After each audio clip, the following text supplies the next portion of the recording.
Right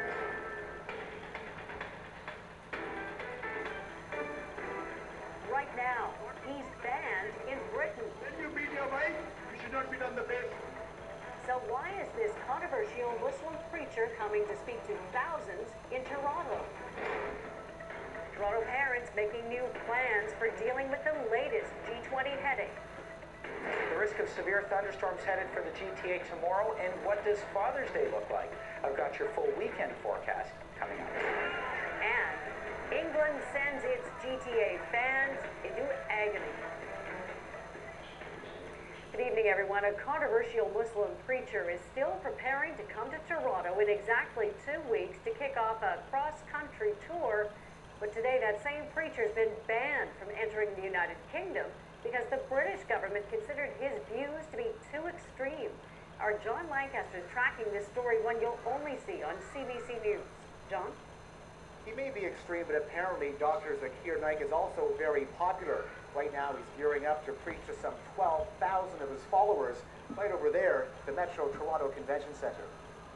Dr. Zakir Naik has thousands of followers around the world, but in the past, his speeches have ignited anger. When you beat your wife, you should not beat on the face. Point number one. Point number two, when you beat your wife, there should be no mark left on a body. And controversy. How can I prove 9/11 was an inside job? I've got the proofs, I can repeat the proof, it has been proven by other people. In 2 weeks, once G20 leaders leave Toronto, he's expected to take center stage at the Metro Convention Center to address 12,000 followers. His presence, though, is polarizing Canada's Muslim communities.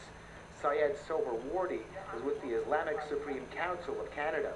Today, Muslim community is facing this huge problem that comes from these kind of people who teaches intolerance and extremist views. This person should not be entering into Canada because he is going to cause harm. Today, citing terrorism laws, the British government barred Dr. Naik from the UK. But Jason Kenney, Canada's Minister of Citizenship, wouldn't say if Canada will do the same. The Immigration Refugee Protection Act bars from entry into Canada people who, amongst other things, may have been involved in terrorism, terrorist organizations, criminality, and the like. And so it's up to the Canada Border Services Agency. But Canada may have a tough time keeping Dr. Zaik out. Last year, the federal government granted him a 5-year work visa to enter Canada. Everybody are very excited to come to the conference and to listen and hear Dr. Zakir Naik. The doctor's speeches are being sponsored in part by Toronto's Abu Huraira Mosque, where 6 local worshippers are believed to have gone to Somalia to wage jihad. Syed Rage is the mosque imam and says barring the speaker would be futile.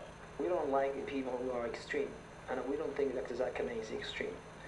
At the same time, anybody is entitled to express his views, and nowadays, due to the media and the internet and so on, you cannot limit a person. So far, it seems, Diana, that the federal government is going to leave the decision on whether or not Zaik can enter this country up to border officials. But again, the mosque that is sponsoring made a pretty good point today. They say if the government does pull the plug on these speeches, it will likely be for political reasons. Again, they point to the fact that not only did the federal government give him a 5-year work visa, but they've also given him security clearance to be in Canada. Diana? Thanks, John. John Lancaster on this story, a CBC News exclusive tonight.